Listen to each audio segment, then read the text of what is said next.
본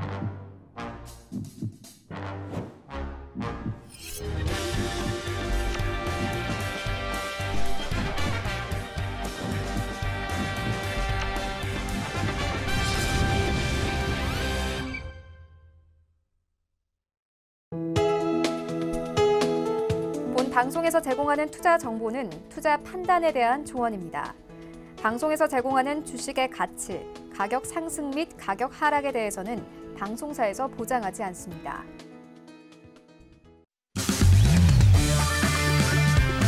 네, 안녕하세요. 해외 선물 신세계 김은혜입니다. 한 주간의 시작인 월요일장입니다. 지난주 금요일에는요, 3대 지수 모두 하락으로 마감이 됐습니다.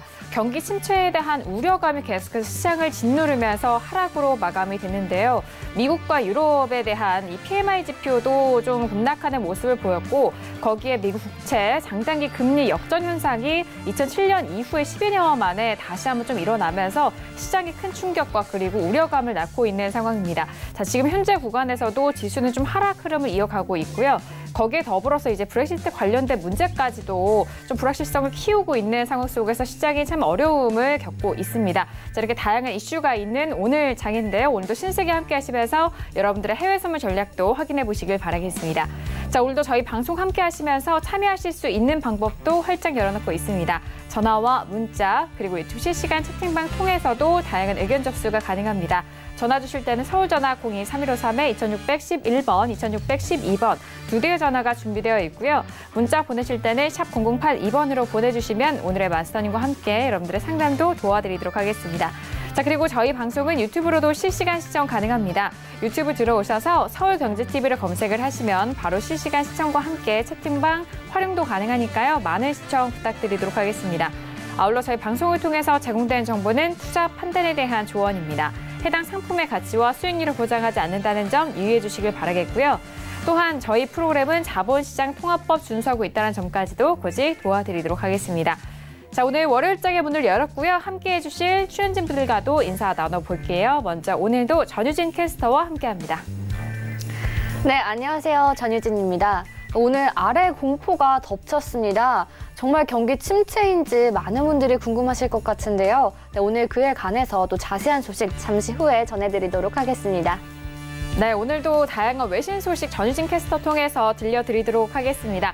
자, 그렇다면 오늘 월요일장인데요. 월요일장 함께해 주실 마스터님도 만나볼게요. 오늘 함께할 마스터를 먼저 영상을 통해서 확인하시죠.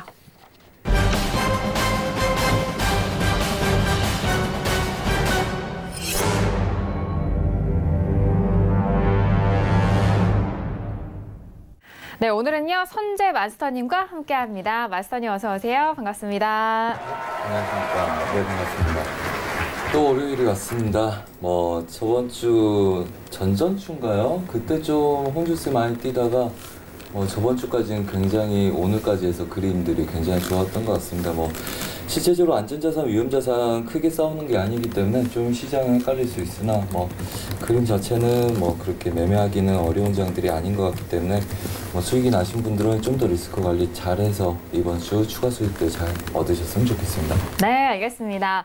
자, 한 주간의 시작인 월요일 장인데 우리 증시를 비롯해서 월요일 시작이 그렇게 가볍지만은 않습니다. 이런 시장 분위기가 좀 이어지고 있는데요. 먼저 제가 앞서서 말씀드렸던 시세 지수에 대해서 먼저 좀 살펴드리고 계속해서 좀 말씀 이어가 보도록 하겠습니다. 다시 한번 시세 보실까요? 네, 전일장 같은 경우에는 선물 시장 나스닥은 2% 넘게 빠졌었고 지금 S&P도 2% 가까운 하락을 보였습니다. 지금 S&P 500 지수만 다시 한번 살펴보시면 2,794포인트 선에서 거래되고 있고요. 나스닥 같은 경우에는 7,308포인트 선에서 거래가 되고 있습니다. 잠시 후에 다시 한번 시세 점검과 함께 시장 점검도 도와드리도록 하겠습니다. 네, 일단 개장한 지 이제 35분 정도가 지난 상황입니다. 오늘 뉴욕 증시 같은 경우에는 경기 침체 우려와 그리고 뮬러 특검 호재 속에서 강보합 출발이 된 본장에 대한 모습인데 지수에 대해서 그리고 시장의 전반적인 부분에 대해서는 잠시 후에 다시 한번 좀 점검을 해드리도록 하겠고요. 자, 지수에 대해서는 앞서서 저희가 또 지수 관련돼서만 좀 시세를 살펴드렸고 유로를 비롯한 그 밖에 다른 상품에 대해서도 시세 다시 한번 좀 살펴드리도록 하겠습니다. 시세 보시죠. 네, 앞서서 지수에 대해서 좀 살펴드렸는데요. 유로FX부터 다시 한번 좀 보도록 하겠습니다. 유로FX 함께 보시죠. 자, 지난주 금요일까지 이거를 연속 하락했었던 유로FX 같은 경우에는 현재 부근에서는 소폭 올라가면서 1.13970달러 선 거래가 되고 있습니다. 자, 그리고 골드도 함께 보실까요? 지금 시장이 좀 어려움을 겪고 있어서 안전자산인 골드로 지금 유동성이 좀 이동이 되고 있는 상황인 것 같습니다. 1,300달러 1,300 초반대에서 움직였었던 금이 이젠 좀 지지를 받고 1,319.7달러 선에서 거래가 되고 있는데요. 0.48%의 강보합권에서 움직이고 있습니다. 자, 그리고 오일 함께 보시죠. 자, 오일 같은 경우에 지난주 3월 21일 최고가를 기록한 이후에 60달러가 돌파가 됐었죠. 하지만 그 60달러가 지지가 되지 못하고 일단 금요일장에서도 하락했고요. 현재 부근에서도 59달러가 깨지면서 58.50달러 선에서 거래가 되고 있는 오일까지 현재 시세에 다시 한번 살펴드렸습니다. 지금 지수에 대해서 살펴드렸습니다. 지수 같은 경우에는 앞서 살펴드렸듯이 하락세가 계속 짙게 이어지고 있는 모습인데 오늘 본장 같은 경우에는 좀 혼조세로 출발이 됐습니다. 지금 시간이 지날수록 지수에 대한 방향성을 좀 지켜보셔야 될 것 같고요. 유로 같은 경우에는 이제 다시 좀 소폭 올라가면서 1.14달러대 좀 가까이 가고는 있지만 아직은 좀 돌파가 되고 있지 않습니다. 그리고 오일도 60달러 이상으로는 가지 못하고 오히려 좀 빠지는 모습을 보여주고 있는데요. 자, 주말 새 많은 뉴스들이 나왔고 외신 속에서도 많은 뉴스들이 나오고 있습니다. 그런 소식들 전유진 캐스터 쪽에서 다시 한번 정리합니다. 네, 외신 소식 전해드리겠습니다. 네, 아래 공포가 닥친 만큼 좀 오늘 소식들이 많은데요. 네, 먼저 첫 번째 소식은요. 에반스 시카고 연은 총재가요. 연준이 내년 하반기까지는 금리를 인상하지 않을 것이라고 발언을 했습니다. 미국 경제가 여전히 탄탄하다면서 인플레이션에 대해서 걱정되지 않는다고 발언을 한 상황인데요. 현재 연준의 통화 정책은 완화적이지도 또 긴축적이지도 않다면서 지금은 좀 조심스러운 태도를 취하는 시기라고 발언을 했습니다. 네, 현재 경기 진단에 대해서는요, 하방 리스크가 상방보다 더욱 크다면서 이제 좀 그에 대한 요인으로 한 첫 번째로는 글로벌 성장 둔화와 두 번째는 시장 불안, 또 금융 여건의 긴축 등이 있다고 발언을 했습니다. 다음은요, 이제 미국 연준의 슈퍼 비둘기적인 변신을 너무 낙관적으로 해석하면 안 된다는 지적이 있습니다. JP모건의 패트릭 쇼이츠 전략가가요, 칼럼을 통해서 이제 투자자들이 기대하는 것만큼 연준의 관대한 기조가 지속하지 않을 것이라고 발언을 했습니다. 대다수의 투자자가 이번 경기 사이클에서 이제 경기가 만약 악화한다면 금리 인하로 돌아설 수 있다고 전망을 하고 있는데요. 연준이 비둘기파적으로 언급을 했을지 몰라도 이는 인플레이션이 반등하면 오래가기 어려울 것이라고 내다봤습니다. 시장이 지금보다 더 오르면 실물 경제는 이제 긍정적인 좀 소식이 나와야 할 것이라고 진단을 했습니다. 다음은요, 이제 JP모건 인터내셔널 회장이 미국 연준이 금리 정책에 대해서 이제 방향성을 바꾼 것이 아니라고 발언을 했습니다. 추가적인 금리 인상을 일시적으로 중단하는 게 이제 통화 정책 기조의 유턴은 아니라고 좀 다시 강조를 했는데요. 그냥 동일한 궤도를 따라가면서 속도를 조절하는 것뿐이라고 발언을 했습니다. 근데 미국 경기 전망은 작년 연말부터 전환이 됐다면서 그 뒤로 예상보다 좀 더딘 유럽의 이제 회복세와 글로벌 무역의 분쟁, 그리고 지정학적인 리스크 등에 따른 불확실성이 더해졌다고 전했습니다. 먼저 이제 가장 우려되는 것이 좀 유럽이라고 꼽았는데요. 이제 유럽 내 포퓰리즘의 확대가 지역 경제를 위협하는 원인이라고 좀 이야기를 했습니다. 영국의 브렉시트 보류라든지 이제 프랑스의 이제 시위대 등이 그런 예라고 얘기를 했는데요. 좀 세계 경제에 미치는 영향이 장기적이란 공통점도 있다고 발언을 했습니다. 네, 이번에는 경제 침체가 좀 일어나고 있죠. 이제 세계 우려가 커지고 있지만 지금 신호는 침체가 아닌 둔화에 들어선 것뿐이라고 옥스퍼드 이코노믹스의 수석 이코노미스트가 발언을 했습니다. 보고서에서 전 세계 경제가 이제 작년 3분기부터 좀 둔화에 들어섰다고 얘기를 하고 있는데요. 네, 이제 이코노믹스에서 총 생산량과 금융 지표 등을 종합한 글로벌 순환 지수를 매달 집계를 하고 있죠. 이제 지금 지수가 한 2016년과 좀 유사한 모습을 보이고 있지만 하지만 2012년과 2013년 때만큼 나쁜 상황은 아니라고 진단을 했습니다. 최근 국채 수익률 곡선의 일부 구간이 좀 역전된 것과 관련해서 확대 해석을 경계해야 된다고 발언을 했습니다. 불황이 오는 중일 수는 있지만 현재 일드 커브는 경기 둔화를 시사했을 뿐 이제 그만큼의 불황은 아니다라고 이야기를 했는데요. 이제 지난 7번의 불황을 예고했던 만큼 일드 커브는 중요한 예측의 자료지만 이제 미국의 연준의 금리 인하를 반영한 그런 결과이기 때문에 이제 불황 예측과 동일시하면 안 된다고 진단을 했습니다. 맥킨토시 칼럼니스트가요, 연준이 불황과 무관하게 금리를 인하할 수도 있고 또 연준이 금리를 낮췄던 1998년과 이제 1965년과 66년에는 커브 역전이 나타났지만 오히려 경제는 성장세를 유지했다고 이야기를 했습니다. 그래서 지금 이런 상황이 좀 둔화의 신호일 수도 있지만 또 불황이라고 확신하기엔 좀 무리가 있다라는 게 주장입니다.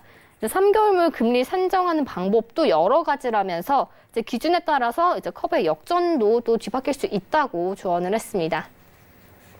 다음은요, 이제 미 국채 가격이 글로벌 경기 침체 공포 속에서 또 다시 큰 폭으로 상승을 했습니다. 이제 3개월과 10년물 국채 수익률이 일시적으로 역전이 됐고 또 독일의 10년물은 마이너스 영역에 진입을 한 상황인데요. 10년 만기 국채 수익률은 전장 종가보다 내린 좀 2.459%를 기록을 했습니다. 30년물은요, 이제 2.893%를 나타냈고요. 2년 만기 국채 수익률은 2.332%의 거래가 됐습니다. 특히 이제 장중 3개월 만기 국채 수익률이요, 2.45%로 10년물과 이제 3개월 초단기 국채 수익률이 10년물을 좀 2.5bp 뛰어넘는 그런 역전이 발생을 한 상황입니다. 독일 같은 경우는요, 이제 10년 만기 국채 수익률이 마이너스 0.02%의 거래가 됐는데요. 독일 국채가 좀 유로존 채권 시장을 대표하는 만큼 유럽 경기가 안 좋은 신호를 보내고 있는 거라고 좀 해석이 됩니다. 네, 일본의 국채 수익률 역시 하락을 해서 마이너스 0.07%를 기록을 했는데요. 이런 기록을 보인 이유로 좀 유로존의 경제 지표를 꼽고 있습니다. 가뜩이나 연준이 글로벌 경기 둔화를 우려하는 상황에서 유로존의 지표 부진이 좀 리세션의 공포를 불러일으킨 게 아닌가라는 분석이 나오고 있는 상황입니다.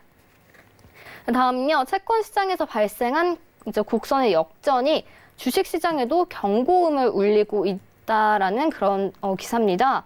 연말에 이제 S&P 500 지수가 최고치에서 최소 40% 정도 하락할 것이라고 전망을 하고 있는데요. 요즘 S&P 지수가 굉장히 화랑장을 보이고 있는데 이게 좀 찬물을 끼얹는 발언이 아닌가라는 생각이 좀 듭니다. 이제 수익률 곡선의 역전이 주식 시장에도 약세장이 다가왔음을 시사한다라고 이야기를 했는데요.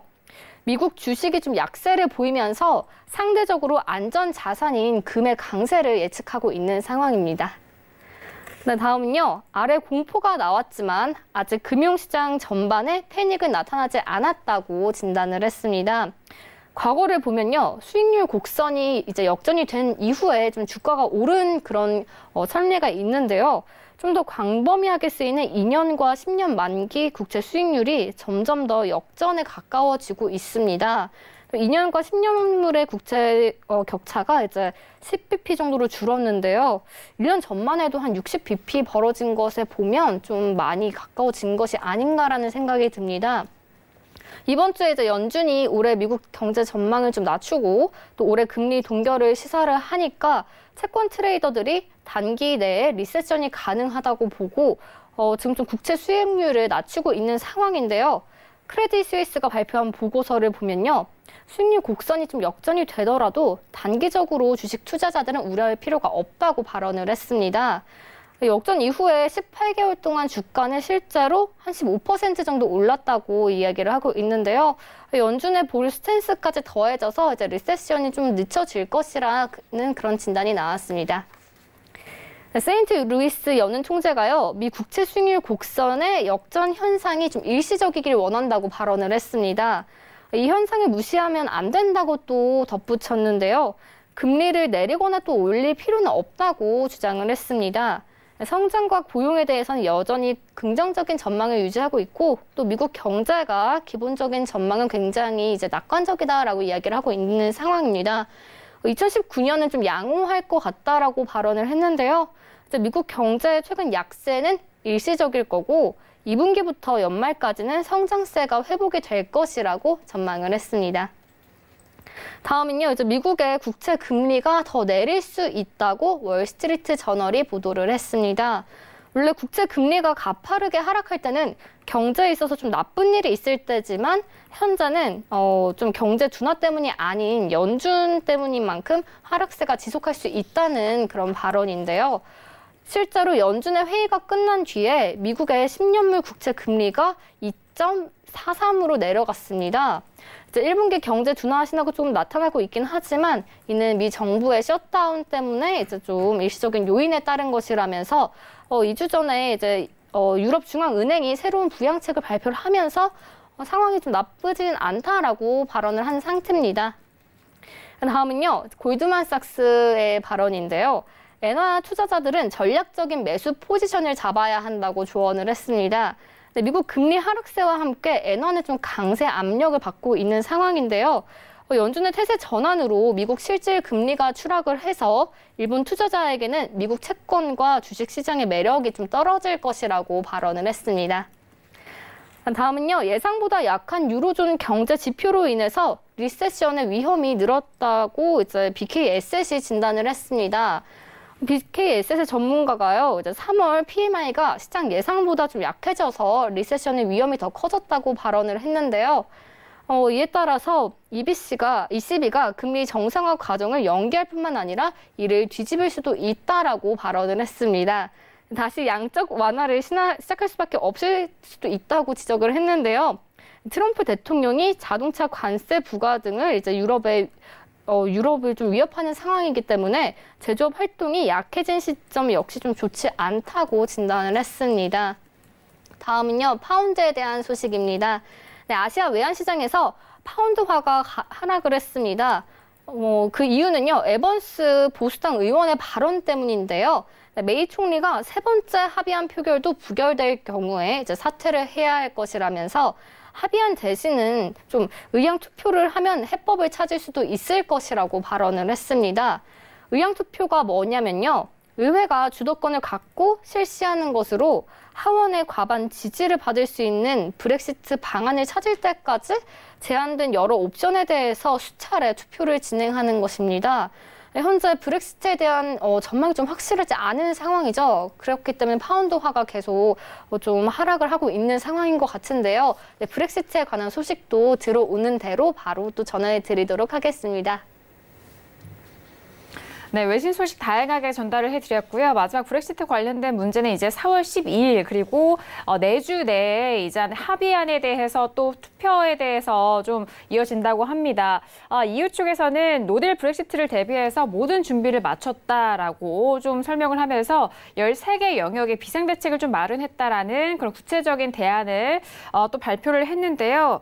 일단 지금 브렉시트 관련돼서는 4월 12일 단기적으로 연기가 좀 합의가 된 상황인데 제3차 승인 투표가 내주 내에 합의가 좀 통과가 되면은 4월 12일 날에 이제 또 좀 장기적으로 가게 되느냐 또는 일단 5월 23일 이전까지의 연기와 5월 23일에 EU 유럽 회의의 투표에 함께 참여를 해야 되는지 그 부분에 있어서 좀 연장이 되고 하지만 내주 내에도 합의안이 또 통과가 되지 않는다면 4월 12일에 노딜 브렉시트와 관련된 이제 장기 연장에 대한 부분은 또 다시 한번 좀 합의가 이루어져야 될 것 같습니다. 그 부분 체크하시고요.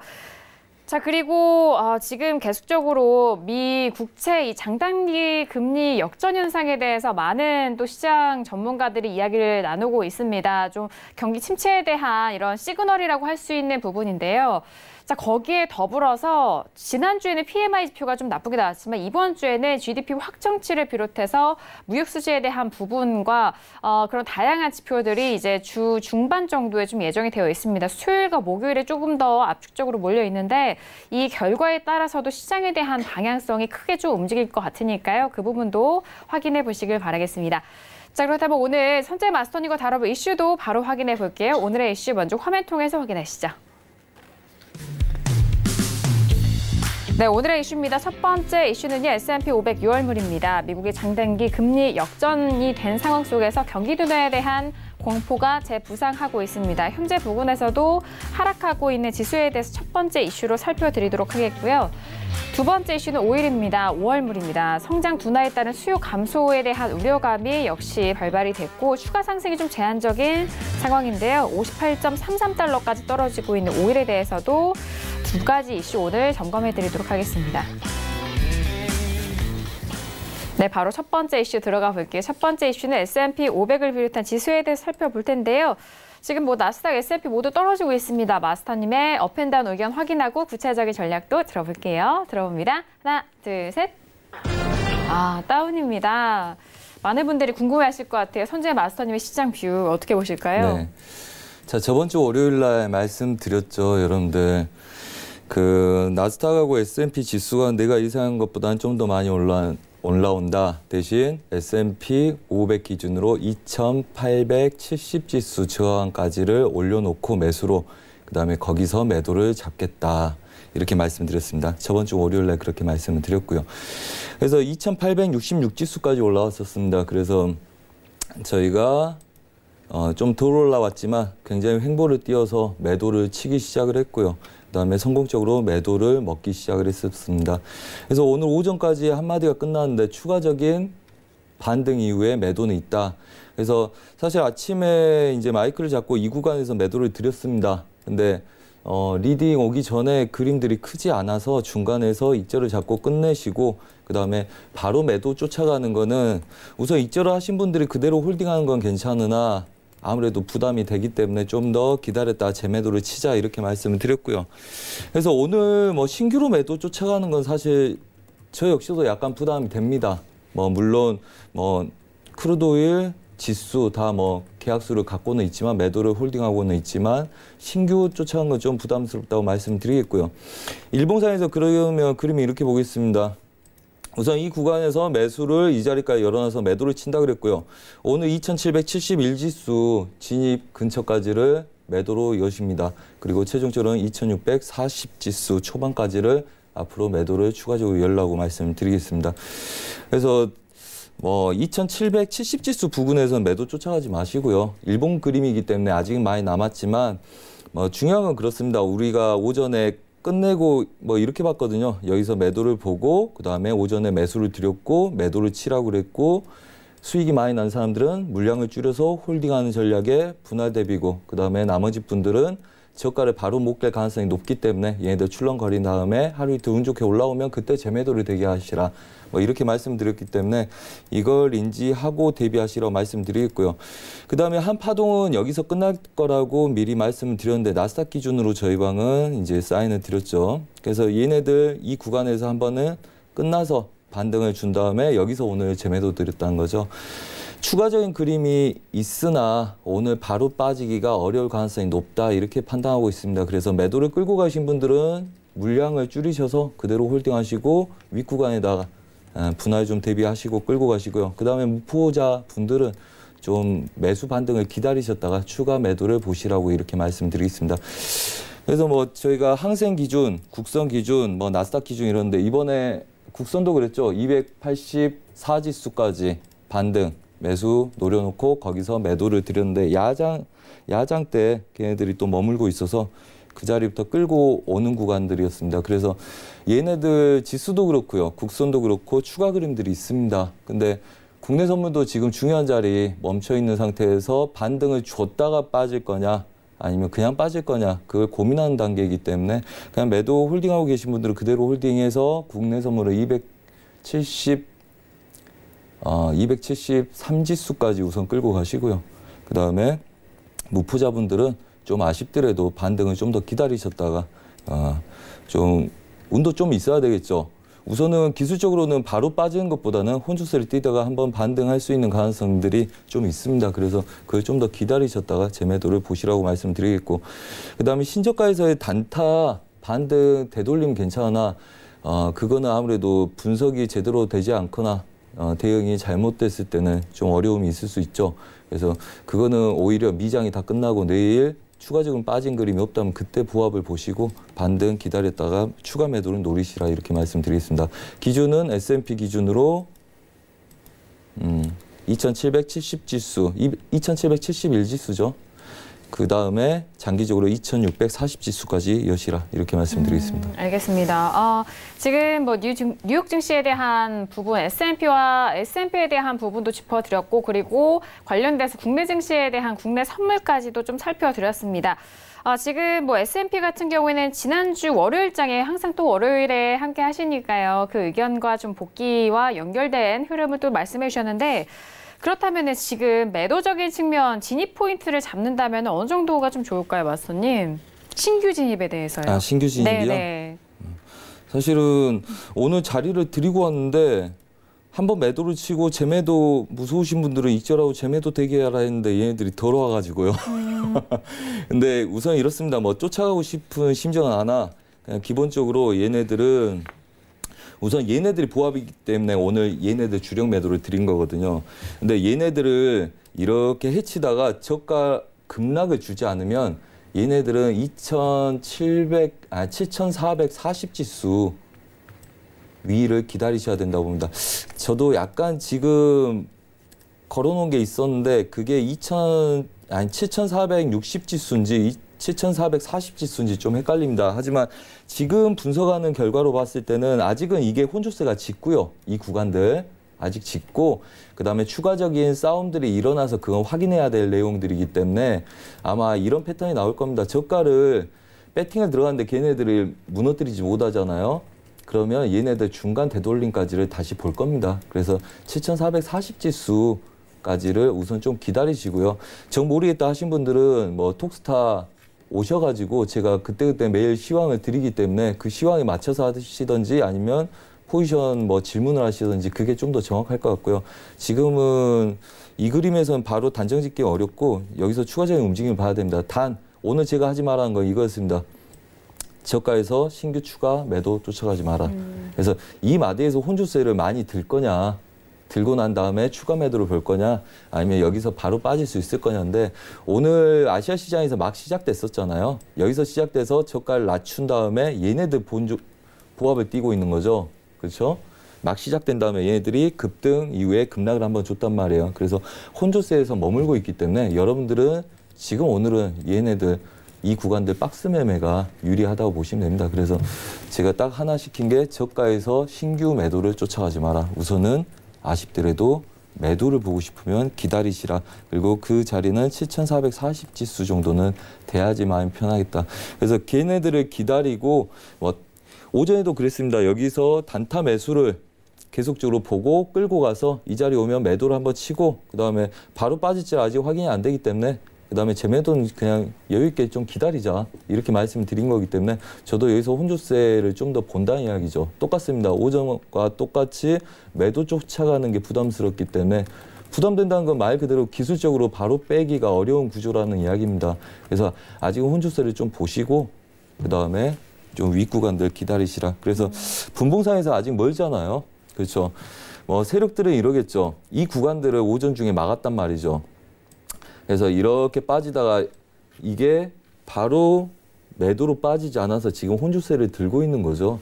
그래서 이 구간들 추세 상단부를 계속 막고 여기서 혼조세를 들기 때문에 얘네들이 여기 안에서 놀다가 빠질 건지 올라올 건지는 저도 좀 움직임들 보고 결정을 해야 됩니다. 그래서 저도 바로 빠질지 몰라서 익절을 하고 최소 물량을 그대로 크루드오일과 나스닥 홀딩하고 있는 중이고요.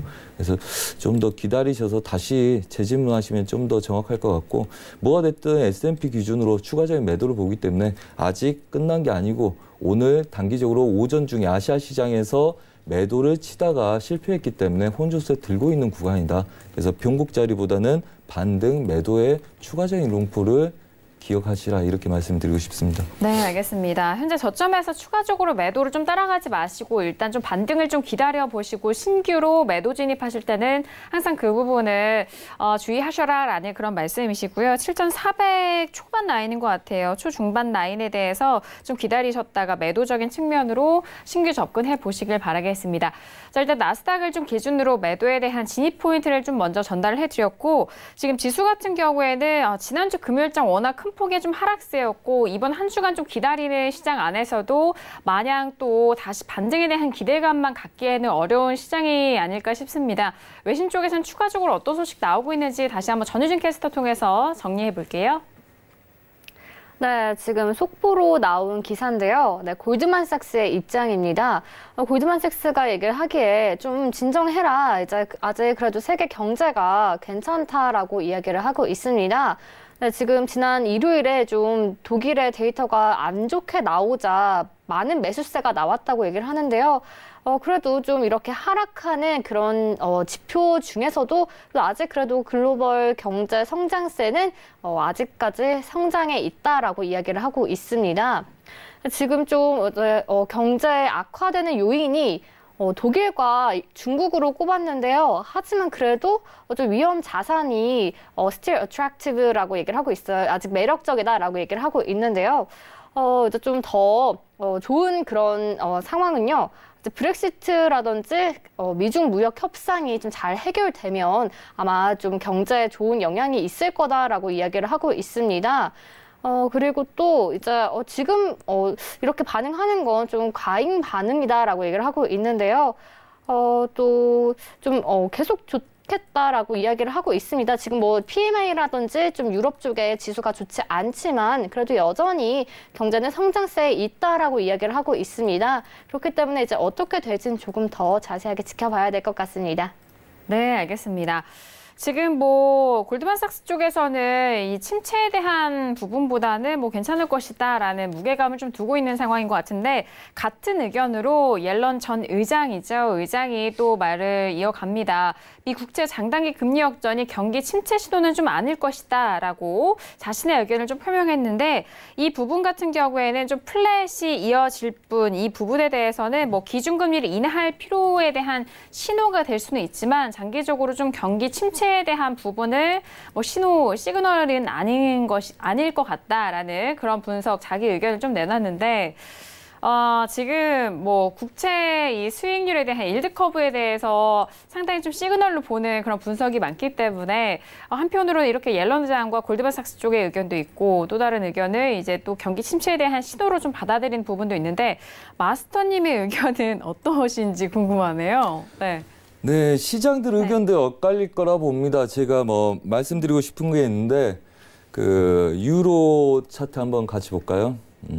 지금 제가 시작될 때 안전자산, 위험자산 구분 싸움이 아니기 때문에 시장이 좀 그 이슈에 대한 혼조세를 띨 거라고 봅니다.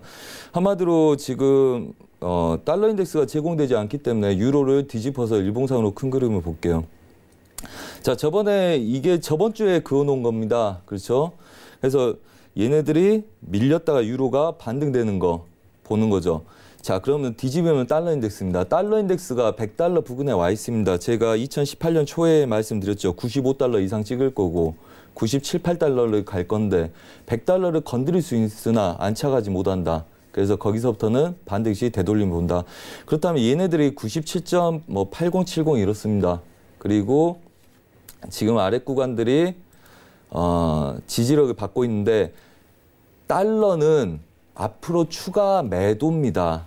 그러면 그렇죠. 달러가 약세야. 근데 지수가 왜 또 약세야 같이. 하지만 지금 달러하고 지수하고 같이 연동돼서 움직이지 않습니다.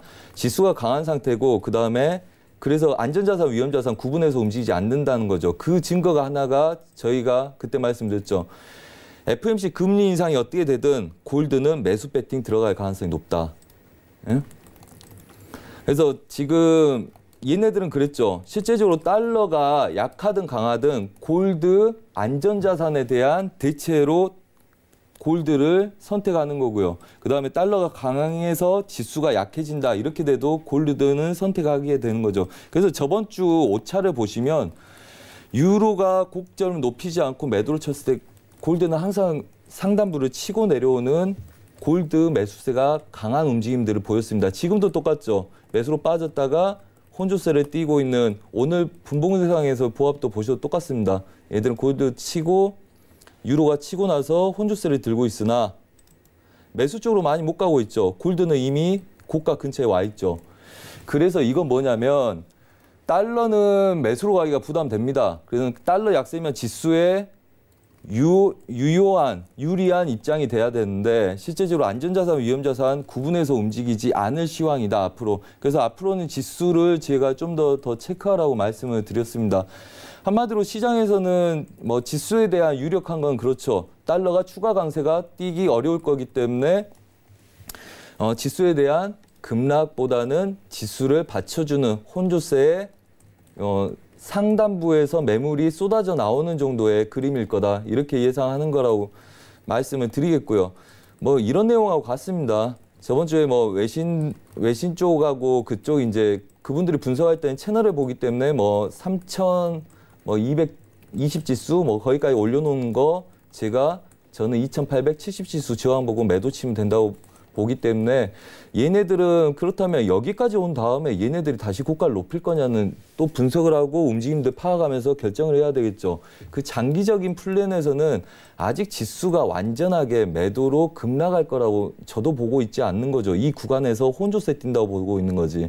그래서 이 지수들은 전반적으로 아래 구간들 눌림에서 반등을 주고 얘네들이 다시 신저가를 낮추는 그림이 아니겠다.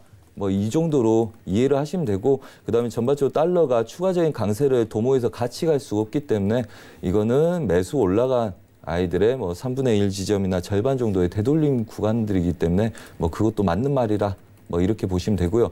그다음에 시장에서의 그런 이슈들은 계속적으로 혼조로 나올 거다, 이렇게 말씀을 드리겠습니다. 그래서 여러분들은 단기적인 그림에서 마디가를 나눠서 거기서 실제적으로 우리가 계획한 대로 움직인 게 맞는지 먼저 판단하는 게 먼저고요. 그다음에 경기 지표, 우선은 저번에 FOMC 본 다음에 그쪽 기자회견 때 뭐라 그랬습니까?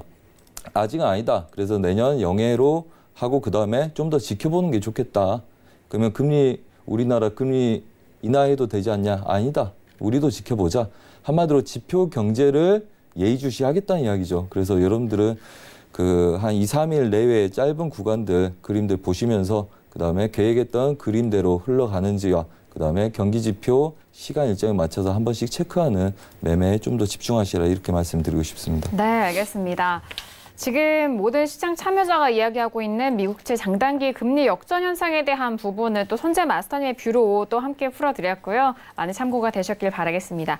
자, 이어서 두 번째 이슈인 오일로 바로 넘어가 볼게요. 오일 같은 경우에는 지난주 후반 정도에는 60달러가 좀 돌파가 됐었는데, 하지만 60달러대가 지키지 못했습니다. 지키지 못하고 일단 다시 이탈이 되는 흐름 속에서 현재 같은 경우에는 뭐 앞서 시장에 대한 우려와 그리고 수요에 대한 부분까지 더불어서 58.31달러까지 지금 떨어지고 있는 상황입니다.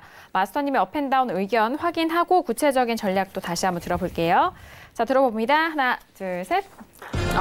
오일도 다운이에요. 오늘은 뭐 지수와 오일 모두 다운에 대한 의견을 주셨는데, 지금도 1% 넘게 이제 신세기 시작한 이후 좀 떨어지고 있는데 어떤 의견이실까요? 저희가 국내 선물, 유로, 골드, 크루드오일 저희가 주력으로 손대는 거 지금 고점에서 다 매도를 들고 있죠. 자, 이렇게 말씀드렸습니다. 그때 이 자리에서 반등한 애들은 60달러였는데 우리가 빠른 매도는 59.80부터 진입하셔도 좋다고 했고, 그분들은 대신 61.50에다 분할대기를 하라고 말씀드렸습니다. 대신 소액자들한테는 60.2030까지 매수 열고 그다음에 2030부터 매도를 친다. 그래서 주구장창 얘네들 매도를 드렸습니다. 물론 단기적인 그림도 뭐 50핍, 60핍짜리 계속 빼먹었고요.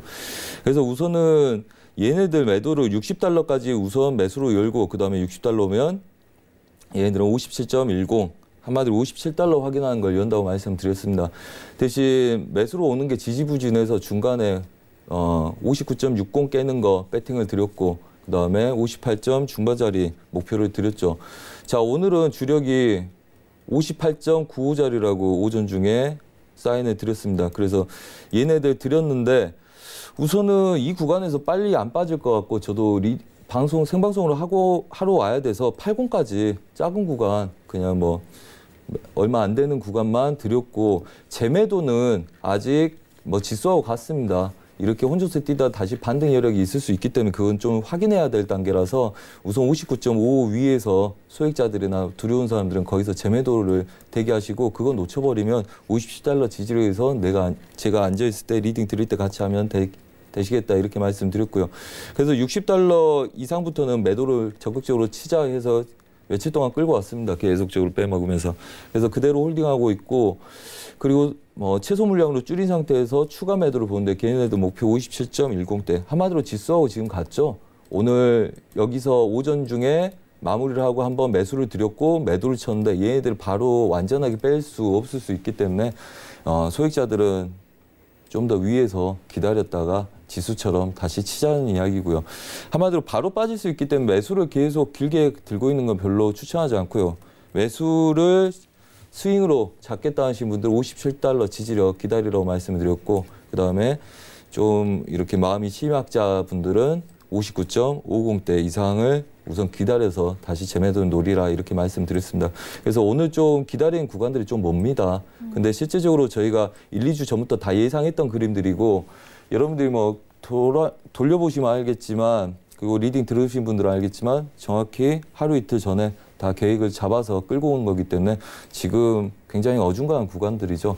그래서 중요한 건 이렇습니다. 지수처럼 여기서 혼조세를 뛰다가 바로 빠질 거냐 아니면 혼조세 뛰다가 올라왔다 갈 거냐인데 여기서 뭐 수익이 없는 사람들이 매수도 못 먹고 매도도 못 먹는 사람들이 이거 그냥 홀딩하고 한두 개가 갖고 있는 사람들 따라서 매도를 칠 필요는 없죠. 기다렸다가 재매도를 대기하시고 그냥 바로 57달러를 간 다음에 57달러에서 되돌림 보시는 걸 대비하시는 게 여러분들 수익에 도움이 되겠다 이렇게 말씀드리겠습니다. 네, 역시나 뭐 매도에 대한 부분을 일단 이 흐름이 이전부터 오랜 시간 전에 보셨기 때문에 좀 기다린 자리가 멀다라고 좀 설명을 해주셨는데 일단 현재 구간 좀 따라가는 매도에 대한 흐름은 좀 지양하시고 일단 가격적인 전략은 좀 기다리셔야 될 것 같은데 그렇다면 이 현재 58.34달러에서 가장 가깝게 기다릴 수 있는 가격대는 뭐 59달러대 어느 정도나 될까요? 59.55짜리인데 사실 저도 네, 이거 확인을 해봐야 됩니다. 왜냐하면 저도 5개 이상 물량을 끌고 왔다가 지금 딱 한 개 갖고 있거든요. 한마디로 네. 지금 결정할 수 있는 게 아니라 지금 결정한 건 그겁니다. 그냥 쫓아가면 위험하다. 그렇죠? 지지력에서 지금 멈춰 있잖아요. 근데 이 구간들 우선 싸우는 걸 좀 더 보는 게 맞고요. 솔직히 한 30분 정도는 더 기다려서 확인할 수 있다고 보고 있고 특히 58.50 위를 치기 시작을 하면 걔네들은 59달러 중반까지 와서 59달러 주변으로 횡보할 가능성이 좀 높다고 봅니다. 한마디로 그림들 아래 구간에서 매수를 잡고 빼먹고 매수 잡고 빼먹고 매수 잡고 빼먹고 매수를 우리가 이렇게 봤잖아요. 이게 며칠 걸렸습니까? 2월 말입니다. 여기서부터 60달러 오는데 지금 한 달 걸렸다는 거죠. 거의 한 달 걸렸습니다. 그 다음에 얘네들이 이제 매도 시작입니다. 그리고 여기까지 가능성을 보는데 얘네들 뭐 지금 하루 그 다음에 이틀 약간 눌렸는데 이틀 만에 얘네들 다 온다고 보겠습니까? 똑같은 이야기입니다. 여기서 60달러 우리가 배팅 들어갈 때도 빼먹고 매도도 치고 빼먹고 눌렸다가 저가에서 돌리기 시작할 때 다시 쫓아가서 빼먹고 이렇게 보는 거거든요. 그래서 얘네들도 혼조세 뛰는 게 중요하기 때문에 여러분들이 용감한 분이시라면 뭐 치셔도 좋은데 제가 볼 때는 분명히 물리 확률 40% 이상, 아니 60% 이상이라고 보고 있습니다. 그래서 완전히 쫓아간 걸 보고 싶으시면 58달러로 오늘 완전히 깨는 걸 보고 나서 추가 매도를 보시던지요. 아니면 중간에서 반등 매도 칠 건 없다. 어차피 정해놓은 거기 때문에 차라리 중간에서 칠 생각이라면 위를 기다리든지 아니면 얘네들이 완전히 빠진 다음에 치는 게 낫죠. 그래서 중간에서 가까운 자리 찾을 필요 없다 이렇게 말씀드리겠습니다. 네, 알겠습니다. 기다린 자리는 59.55달러에 좀 기다리시면서 매도에 대한 부분 참고해 보시길 바라겠습니다. 자, 이렇게 5일까지 저희가 다양한 뭐 전략을 나눠봤고요. 시세 점검하고 계속해서 여러분께서 접수해 주신 상담도 이어가 보도록 하겠습니다. 다시 한번 시세 보시죠. 네, 오늘 혼조세로 출발이 됐었던 지수는요, 여전히 하락세를 이어갑니다. S&P 500 지수는 2,798.50포인트 거래가 되고 있고요. 나스닥도 7,320.25포인트 선으로 0.54%의 하락 보여주고 있습니다. 유로FX는 조금 더 반등을 이어가면서 1.14040달러 선으로 0.20%의 상승이고요. 자, 골드는 1,320달러까지 다시 회복을 하고 있는 국면입니다. 자, 그리고 방금 전에 살펴드린 오일은 58.37달러로 1% 넘는 하락세를 이어가고 있습니다. 자, 이어서 빠르게 여러분께서 접수해주신 상담도 한 질문씩 좀 볼 텐데요. 먼저 정경수 님이 유튜브로 올려주신 질문 확인합니다. 저는 파운드 1.3257에 내계약 매수 중인데 손절과 목표가 부탁드립니다라고 질문 주셨는데요. 지금 파운드 같은 경우에는 지난주 금요일장 좀 반등을 이어가면서 현재 구간에서도 소폭 올라갑니다. 1.3275 라인에서 움직이고 있고요. 지금 1.3275니까 지금 수익을 보고 계신 상황이네요. 지금 내계약 매수 중인데 손절과 목표가 어떻게 좀 잡아보면 좋을까요, 마스터님? 네, 잠시만요. 네. 지금 이제 막 차트를 보셔야 돼가지고, 네. 네, 파운드를 제가 계속 요즘 좀 시황하고 같이 살펴야 돼서 또 예전처럼 바로바로 잘 안 나오네요. 자, 우선 이렇습니다. 상단부 제약이 놓여 있는 상태라서 우선 이 이슈가 불거지는 거라서 내계약 매수진이 1.3257. 네. 그렇네요. 우선은 전반적으로 안 봐도 혼조세일 가능성이 높은데 상단부 제약을 갖고 있잖아요. 그다음에 이렇게 설명드리겠습니다. 우선 보면 저가를 다 찍고 반등하는 게 아니라 이슈 때문에 얘네들은 다시 중심 노름하고 있다고 이렇게 보고 있습니다. 저는. 그래서 우선 그러면 여러분들이 분석할 수 있을 만한 똑같은 그림으로 저도 똑같이 분석을 해보겠습니다. 그러면 얘 상단부 제약이죠. 한마디로 이걸 돌파하기에는 이슈가 불거져야 되겠죠. 그러면 지금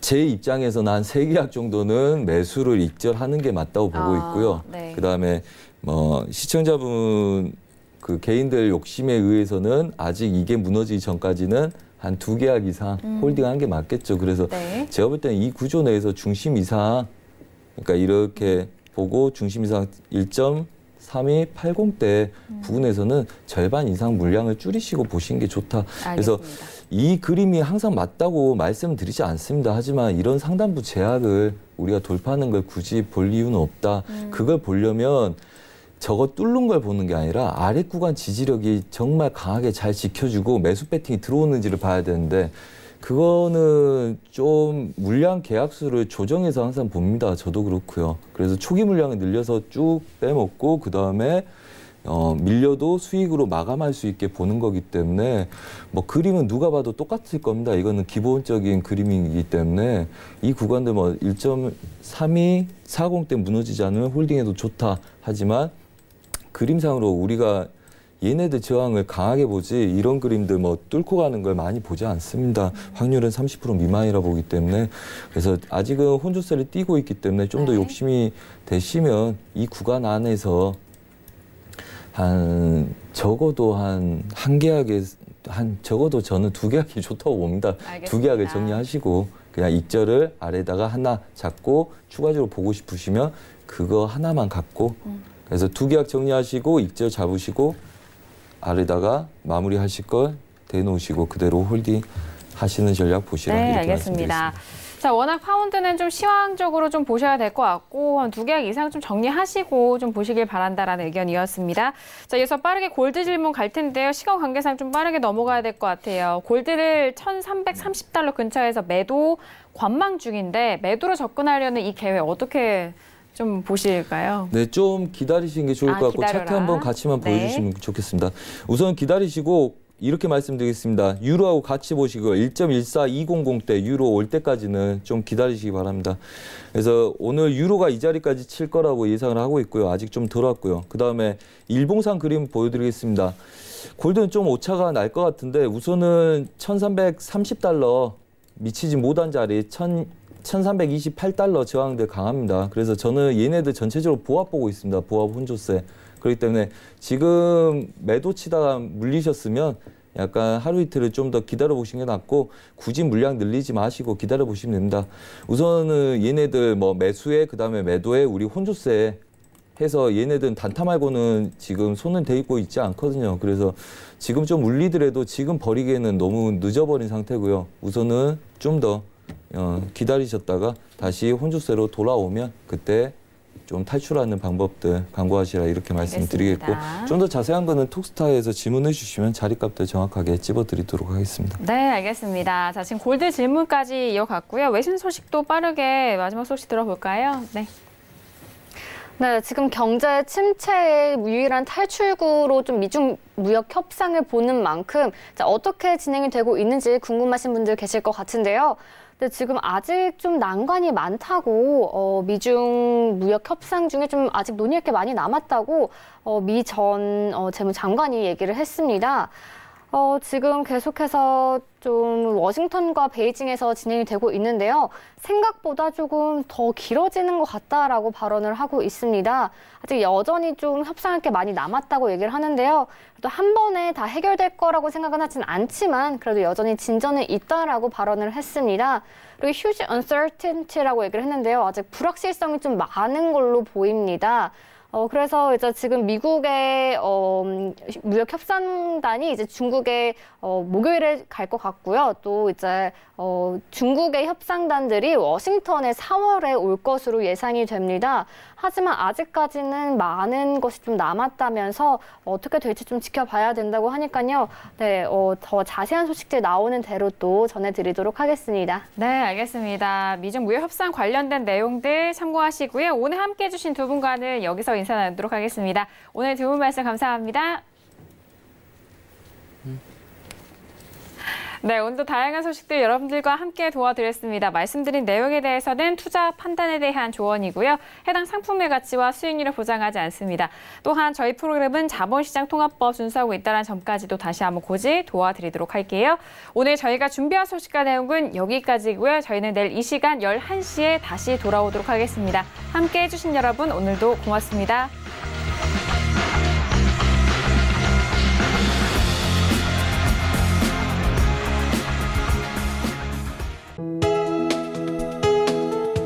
방송에서 제공하는 투자 정보는 투자 판단에 대한 조언입니다. 방송에서 제공하는 주식의 가치, 가격 상승 및 가격 하락에 대해서는 방송사에서 보장하지 않습니다.